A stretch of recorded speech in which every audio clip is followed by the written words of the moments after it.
എല്ലാവർക്കും ഒരിക്കൽ കൂടി ബെസ്റ്റോ യൂട്യൂബ് ചാനലിലേക്ക് സ്വാഗതം. ഇന്ന് നാം ചർച്ച ചെയ്യാൻ ഉദ്ദേശിക്കുന്നത് +1 തുല്യത സ്റ്റാറ്റിസ്റ്റിക്സിലെ മൂന്നാമത്തെ അധ്യായമായ ക്ലാസിഫിക്കേഷൻ ഓഫ് ഡാറ്റ, ദത്തങ്ങളുടെ വർഗീകരണം. ഈ അധ്യായത്തിലെ രണ്ടാമത്തെ പാർട്ട് വീഡിയോ ആണ് നാം ചർച്ച ചെയ്യുന്നത്. കഴിഞ്ഞ വീഡിയോയിൽ നാം ഡാറ്റകളെ കുറിച്ച് നാം ചർച്ച ചെയ്തു. ഡാറ്റകൾ ഏതെല്ലാം തരങ്ങളാണെന്ന് പറഞ്ഞു. അതിനുശേഷം ഡാറ്റകളെ നമ്മൾ 4 രീതിയിൽ വർഗീകരണം നടത്തി. ഒന്നാമത്തത് വർഷങ്ങളുടെ അടിസ്ഥാനത്തിൽ ക്രമീകരിച്ചു. രണ്ടാമത്തത് സ്ഥലങ്ങളുടെ അടിസ്ഥാനത്തിൽ ക്രമീകരിച്ചു. മൂന്നാമത്തത് ഡാറ്റകളുടെ ഗുണങ്ങളുടെ അടിസ്ഥാനത്തിൽ. നാലാമത്തത് അളവിന്റെ അടിസ്ഥാനത്തിൽ. ഇങ്ങനെ 4 രീതിയിൽ നമ്മൾ ക്രമീകരണം നടത്തി. പിന്നെ നമ്മൾ എന്താണ് വേരിയബിൾ അഥവാ ചരങ്ങളെ കുറിച്ച് നാം ചർച്ച ചെയ്ത് കഴിഞ്ഞു. വേരിയബിൾസ് 2 എണ്ണമാണെന്ന് പറഞ്ഞു. Discrete variable, continuous variable. എന്താണ് ഇവ തമ്മിലുള്ള വ്യത്യാസങ്ങളെന്നും പറഞ്ഞു കഴിഞ്ഞു. ഇനി നമുക്ക് പ്രധാനമായിട്ടും ഈ അധ്യായത്തിൽ പഠിക്കാനുള്ള 2 കാര്യങ്ങൾ. ഒന്നാമത്തത് ഫ്രീക്വൻസി അറേ, രണ്ടാമത്തത് ഫ്രീക്വൻസി ടേബിൾ. ഈ 2 കാര്യങ്ങളും നമുക്ക് തുടർന്നുള്ള പാഠങ്ങളിലേക്ക് നമുക്ക് വളരെ അത്യാവശ്യമാണ്. അപ്പൊ ഈ 2 കാര്യങ്ങൾ എന്താണെന്ന് നമുക്ക് നോക്കാം. ഫ്രീക്വൻസി അറേ, അതായത് ആവൃത്തി അണി. ആവൃത്തി അണി എന്ന് പറയുമ്പോൾ നമുക്കറിയാം ഡിസ്ക്രീറ്റ് വേരിയബിൾസിനെയാണ് നാം ആവൃത്തി അണിയായിട്ട് ക്രമീകരിക്കുന്നത്. അപ്പൊ ആവൃത്തി അണി എന്ന് പറയുമ്പോൾ ഇവിടെ നോക്കൂ, ഈ ബോർഡിൽ ഒരു പ്രദേശത്തെ 26 കുടുംബങ്ങളിലുള്ള കുട്ടികളുടെ എണ്ണമാണ് ഇവിടെ കൊടുത്തിരിക്കുന്നത്. ഈ ചോദ്യത്തെ നമുക്ക് ആവൃത്തി അണിയിൽ എങ്ങനെ ക്രമീകരിക്കാം? ഇത് പരീക്ഷയ്ക്ക് സ്ഥിരമായി ചോദിക്കുന്ന ഒരു ചോദ്യമാണ്. അപ്പൊ ഇവിടെ നോക്കാം, ഈ ആവൃത്തി അണി അതായത് ഫ്രീക്വൻസി അറേ നിർമ്മിക്കുന്നതിന് വേണ്ടി നമുക്ക് 3 കോളങ്ങൾ ആവശ്യമാണ്. ആ 3 കോളങ്ങളാണ് ഞാൻ ആദ്യം വരക്കുന്നത്.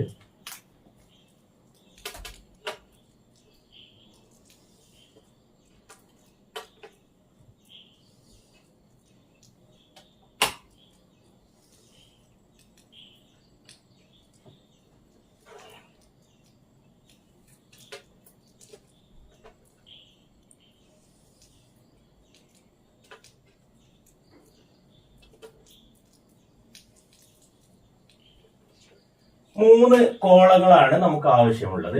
ഇതിൽ ആദ്യത്തെ കോളത്തിൽ നമുക്ക് കൊടുക്കേണ്ടത് ചരങ്ങൾ, അതായത് കുട്ടികളുടെ എണ്ണമാണ് ഇവിടെ കൊടുത്തിരിക്കുന്നത്. അപ്പൊ കുട്ടികളുടെ എണ്ണം എന്നോ അല്ലെങ്കിൽ ചരങ്ങൾ എന്നോ വേരിയബിൾസ് എന്നോ ഒക്കെ എഴുതാം. ഞാൻ ഇവിടെ ചരങ്ങൾ എന്ന് എഴുതുന്നു. രണ്ടാമത്തെ കോളത്തിൽ എഴുതേണ്ടത് ടാലി അടയാളം, ടാലി അടയാളം. മൂന്നാമത്തത് ആവൃത്തി അഥവാ ഫ്രീക്വൻസി എന്ന് പറയും. ഇങ്ങനെ 3 കോളങ്ങളാണ് വേണ്ടത്. അപ്പൊ ഇവിടെ നോക്കാം, നമ്മൾ ആദ്യം ചെയ്യേണ്ടത് ഈ 26 സംഖ്യകളെ നമ്മൾ ഇവിടെ എഴുതുന്നു. ഈ ചരങ്ങളിൽ എഴുതുമ്പോൾ ഒരു നമ്പർ ഒരു പ്രാവശ്യം മാത്രമാണ് എഴുതേണ്ടത്. അത് എത്ര പ്രാവശ്യമാണോ ആവർത്തിക്കുന്നത് എന്നുള്ളത് ടാലി മാർക്കിൽ കൊടുക്കുന്നു. അതെല്ലാം കൂട്ടി എഴുതുന്ന രീതിയാണ് ആവൃത്തി എന്ന് പറയുന്നത്. അപ്പൊ നമുക്ക് നോക്കാം, ഇതിലെ ഏറ്റവും ചെറിയ സംഖ്യ ഏതാണെന്ന് നോക്കാം. 0 അപ്പൊ ഞാൻ ഇവിടെ 0 എന്ന് എഴുതുന്നു. അപ്പൊ ഇവിടെ നോക്കാം, ഈ ഒന്നാമത്തെ ലൈനിൽ ഒരു 0 ഉണ്ട്. നമുക്ക് മനസ്സിലാവാൻ വേണ്ടിയിട്ട് അതൊന്ന് തെറ്റിടാം. അപ്പൊ ഞാൻ ഇങ്ങനെ 1 എന്ന് മാർക്ക് ചെയ്യുന്നു. ഇനി രണ്ടാമത്തെ ലൈനിൽ നോക്കാം, ഒരു 0 ഉണ്ട്. ആ 0 വെട്ടിയിട്ട് ഞാൻ വീണ്ടും ഇവിടെ 1 എന്ന് മാർക്ക് ചെയ്യും. അടുത്ത് നോക്കാം, മൂന്നാമത്തെ കോളത്തിൽ ഇവിടെ ഒരു 0 ഉണ്ട്. 1 കൂടെ മാർക്ക് ചെയ്തു. അടുത്തത് 0 ഉണ്ട്, ഇവിടെ ഇത് മാർക്ക് ചെയ്തു. ഇനി 0 കഴിഞ്ഞാൽ അടുത്ത സംഖ്യ 1 ആണ്. ഞാൻ ഇവിടെ ചരങ്ങൾ എന്നുള്ളതിൽ 1 എന്ന് എഴുതുന്നു.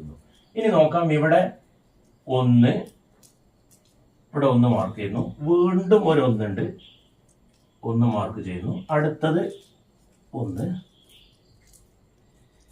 രണ്ടാമത്തെ ലൈനിൽ 1, 2, ഇവിടെ 1.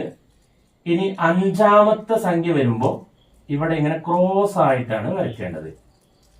അടുത്ത 1 കൂടെ ഉണ്ട്. ഇനി 3ാമത്തെ ലൈനിൽ ഇല്ല. ഇനി 1 കഴിഞ്ഞാൽ അടുത്ത സംഖ്യ 2 ആണ്. അപ്പൊ 2 എന്ന് എഴുതുന്നു. ഇവിടെ 1, 2, 3.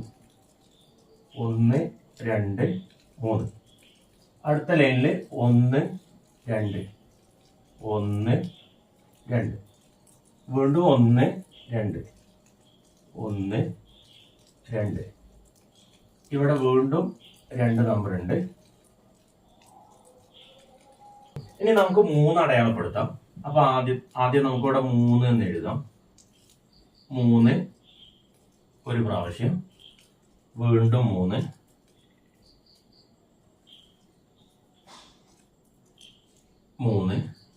ഇനി രണ്ടാമത്തെ ലൈനിൽ 1 2. ഇവിടെ നോക്കുക, ഇവിടെ 1 ഞാൻ എഴുതി. രണ്ടാമത്തെ അഞ്ചാമത്തതാണ്. അപ്പൊ അഞ്ചാമത്തതാകുമ്പോൾ നമ്മൾ ചെരിച്ച് വരക്കുക.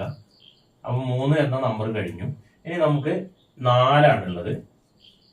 4 നോക്കാം. ഒന്നാമത്തെ ലൈനിലില്ല, രണ്ടാമത്തെ ലൈനിലില്ല, മൂന്നാമത്തെ ലൈനിൽ 1 2 2 നമ്പറുകളാണുള്ളത്.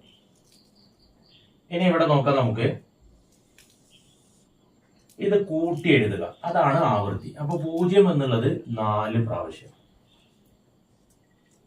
അടുത്ത നോക്കാം, 1 എന്നുള്ളത് 5 1 6. അടുത്തത് 5 പിന്നെ 4 ആണ്. അപ്പൊ 5 4 9. അടുത്തത് 5, അടുത്തത് 2. ഇനി നോക്കാം, ഇതെല്ലാം കൂട്ടിയ ശേഷം നമുക്ക് ആകെയുള്ള സംഖ്യകൾ ഉണ്ടോ എന്ന് ഉറപ്പുവരുത്തണം. അപ്പൊ നോക്കാം, 4 6 10 19 24 24 ഉണ്ട് 26. ഓക്കെ, നമുക്ക് 26 കുടുംബങ്ങളാണ്, അതായത് 26 ഡാറ്റകളാണ് നമുക്ക് കിട്ടിയിരിക്കുന്നത്. ഇവിടെ നമുക്ക് 26 കിട്ടി. ഇങ്ങനെ ഉറപ്പ് വരുത്തുക. ഇതിന് ശേഷം നമ്മൾ ചെയ്യേണ്ടത്, അതായത് ഫ്രീക്വൻസി അറേ എന്ന് പറയുമ്പോൾ നമ്മൾ അടുത്ത ഒരു കോളം കൂടെ വരച്ച്, അതാണ് ഇതിന്റെ ഫൈനൽ സ്റ്റേജ്. അപ്പൊ ഫൈനൽ സ്റ്റേജിൽ നോക്കാം, 2 കോളങ്ങൾ മാത്രമാണ് ഉണ്ടാവുക.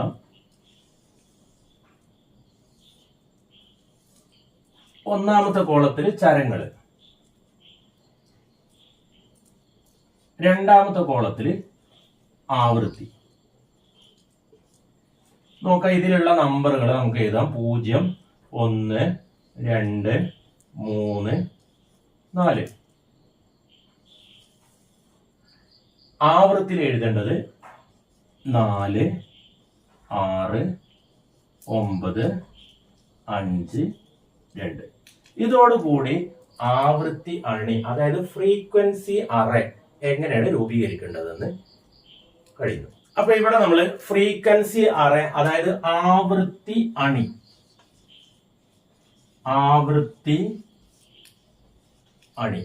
അപ്പോൾ ആവൃത്തി അണി എങ്ങനെ തയ്യാറാക്കേണ്ടത് എന്ന് നമ്മൾ ഇവിടെ പറഞ്ഞു കഴിഞ്ഞു.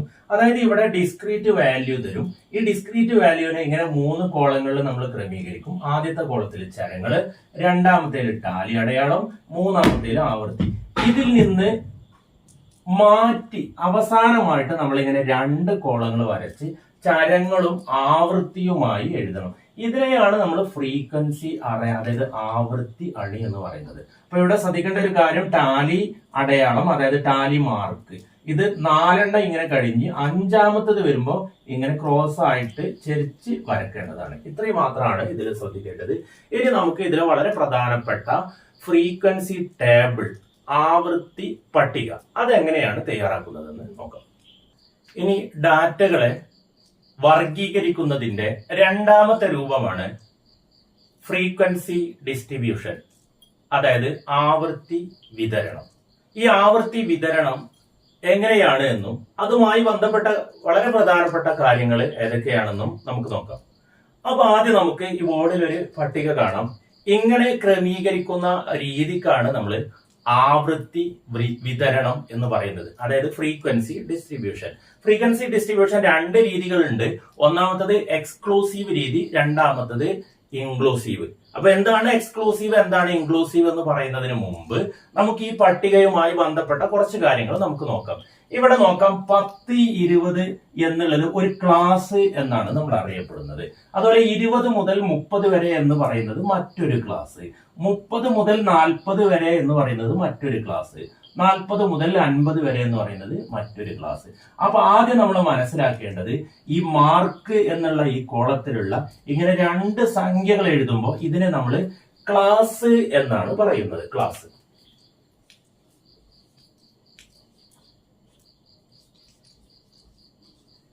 എന്ന് പറയുന്നു. ഇനി ഇവിടെ നോക്കാം, ഈ ക്ലാസ്സിലെ ഈ ആദ്യത്തെ കോളത്തിലുള്ള സംഖ്യകളെ നമ്മൾ നീച പരിധി അതായത് ലോവർ ലിമിറ്റ് അതായത് താഴ്ന്ന പരിധി എന്ന് പറയുന്നു.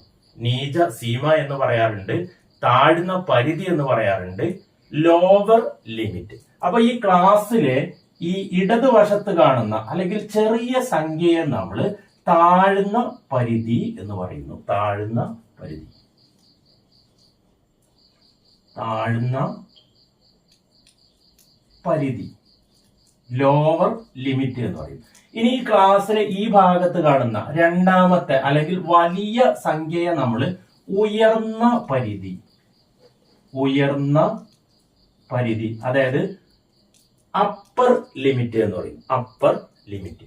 ഇനി ഈ ലോവർ ലിമിറ്റിന്റെയും അപ്പർ ലിമിറ്റിന്റെയും അതായത് താഴ്ന്ന പരിധിയുടെയും ഉയർന്ന പരിധിയുടെയും ഇടയിലുള്ള ഈ വ്യത്യാസത്തെ നമ്മൾ മിഡ് വാല്യൂ അതായത് ക്ലാസ് പരിധി എന്ന് പറയുന്നു. ക്ലാസ് ലിമിറ്റ്, ക്ലാസ് ലിമിറ്റ് എന്ന് പറയുന്നു.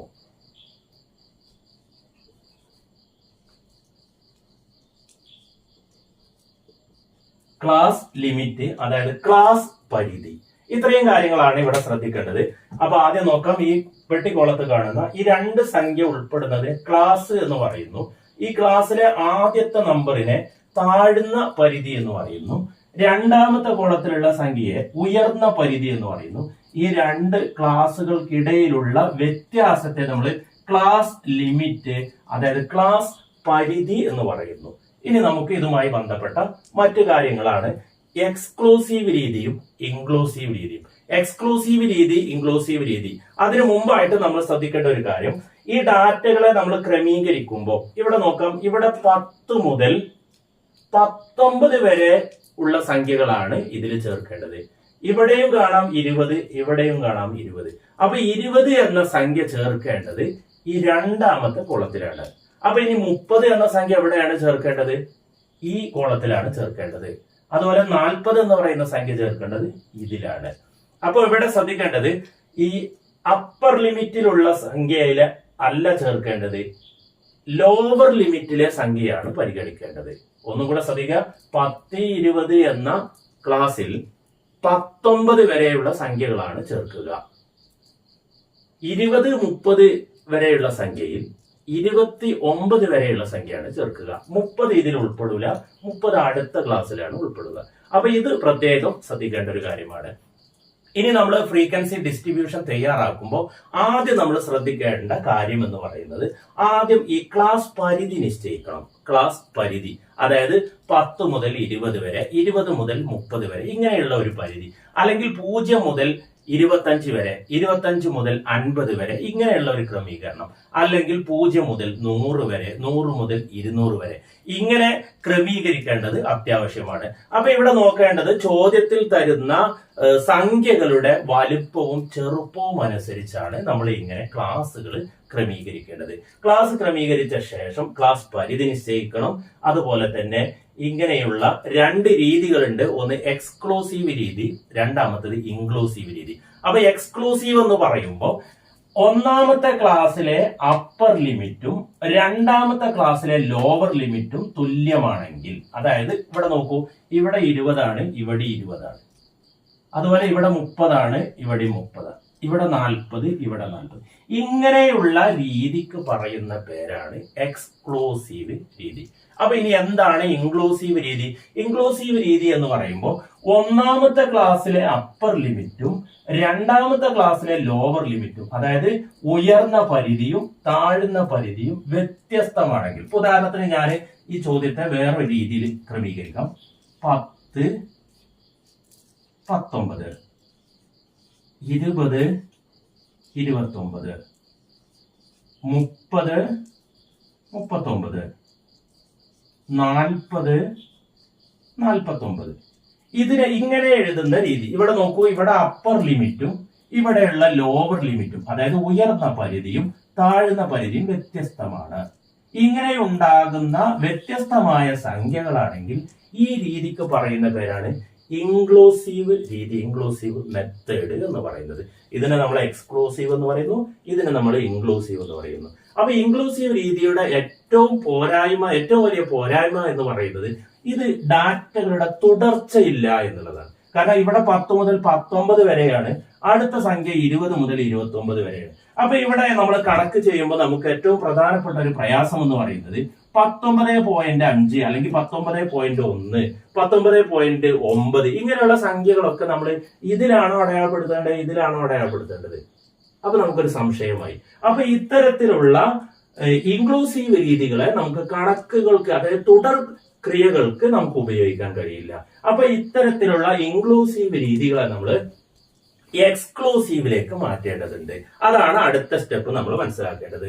അപ്പൊ ഇൻക്ലൂസീവ് രീതിയുണ്ട്, എക്സ്ക്ലൂസീവ് രീതിയുണ്ട്. ഈ രണ്ട് രീതിയിൽ നമുക്ക് കണക്ക് ചെയ്യാൻ കഴിയില്ല. ക്രിയകൾ ചെയ്യുന്നതിന് വേണ്ടി നമ്മൾ എക്സ്ക്ലൂസീവിലേക്ക് മാറ്റേണ്ടതുണ്ട്. അപ്പൊ ഇൻക്ലൂസീവ് രീതിയെ എക്സ്ക്ലൂസീവിലേക്ക് എങ്ങനെ മാറ്റുന്നത് എന്ന് നോക്കാം. അതാണ് അടുത്തതായിട്ട് നമുക്ക് പഠിക്കാനുള്ളത്. അപ്പൊ ഇവിടെ നോക്കൂ, ഇതിന്റെ അപ്പർ ലിമിറ്റ് എന്ന് പറയുന്നത് 19 ആണ്, ഇവിടുത്തെ ലോവർ ലിമിറ്റ് എന്ന് പറയുന്നത് 20 ആണ്. ഇത് രണ്ടിന്റെയും ഇടയിലുള്ള വ്യത്യാസം എത്ര നോക്കൂ. ഇതിന്റെ ഇടയിലുള്ള വ്യത്യാസം എന്ന് പറയുന്നത് 1 ആണ്. 1 ഈ 1ന്റെ പകുതി എന്ന് പറയുമ്പോൾ 0.5, അതായത് അര ആയിരിക്കും. ഈ അര എന്നുള്ളത് 0.5 എന്നുള്ളത് ഇവിടെ റൈറ്റ് സൈഡിൽ, അതായത് അപ്പർ ലിമിറ്റിനോട് കൂട്ടിക്കൊടുക്കുക, ലോവർ ലിമിറ്റിൽ നിന്ന് കുറക്കുകയും ചെയ്യുക. ഇപ്പൊ ഞാൻ ഇവിടെ എഴുതുന്ന നോക്കുക, ഇവിടെ 19 ആണുള്ളത്.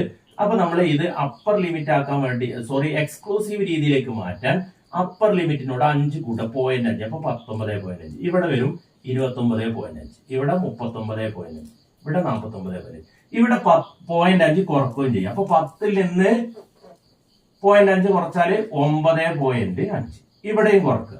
20 കുറച്ചാല് 19.5. ഈ സംഖ്യ ഇവിടെ എഴുതിയാൽ മതി. ഇവിടെ 29.5, ഇവിടെ 39.5. ഇത്രയും കാര്യങ്ങളാണ് ഇൻക്ലൂസീവ് രീതിയെ എക്സ്ക്ലൂസീവ് രീതിയിലേക്ക് മാറ്റാൻ ചെയ്യേണ്ടത്. അപ്പൊ നമ്മൾ ശ്രദ്ധിക്കേണ്ടത്, രണ്ട് രീതിയിൽ ഫ്രീക്വൻസി ഡിസ്ട്രിബ്യൂഷൻ ഉണ്ട്, ഇൻക്ലൂസീവ്, എക്സ്ക്ലൂസീവ്. ഇൻക്ലൂസീവ് രീതിയിൽ നമുക്ക് തുടർന്നുള്ള ക്രിയകൾ ചെയ്യാൻ ബുദ്ധിമുട്ടാണ്. അപ്പൊ നമ്മൾ ഇൻക്ലൂസീവിനെ എക്സ്ക്ലൂസീവിലേക്ക് മാറ്റേണ്ടതുണ്ട്.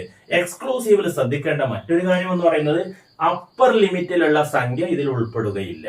അതായത് 20 എന്ന സംഖ്യ 10, 20 ഉൾപ്പെടുകയില്ല. ആ 20 എന്നുള്ളത് അടുത്ത ക്ലാസ്സിലാണ് ഉൾപ്പെടുക. ഇത്രയും കാര്യങ്ങളാണ് നമ്മൾ ഇന്നത്തെ ക്ലാസ്സിൽ ചർച്ച ചെയ്യുന്നത്. ഓക്കെ, അടുത്ത വീഡിയോയിൽ നമുക്ക് ഇതിന്റെ ബാക്കി ഭാഗങ്ങൾ ചർച്ച ചെയ്യാം. ഓക്കെ, ഈ വീഡിയോ ഇഷ്ടപ്പെട്ടു കഴിഞ്ഞാൽ നിങ്ങൾ ലൈക്ക് ചെയ്യുക, നിങ്ങളുടെ സുഹൃത്തുക്കളിലേക്ക് ഷെയർ ചെയ്യുക. ആരെങ്കിലും സബ്സ്ക്രൈബ് ചെയ്യാത്തവരുണ്ടെങ്കിൽ സബ്സ്ക്രൈബ് ചെയ്യുക. ഓക്കെ, അടുത്ത വീഡിയോ വരും വരെ താങ്ക് യു.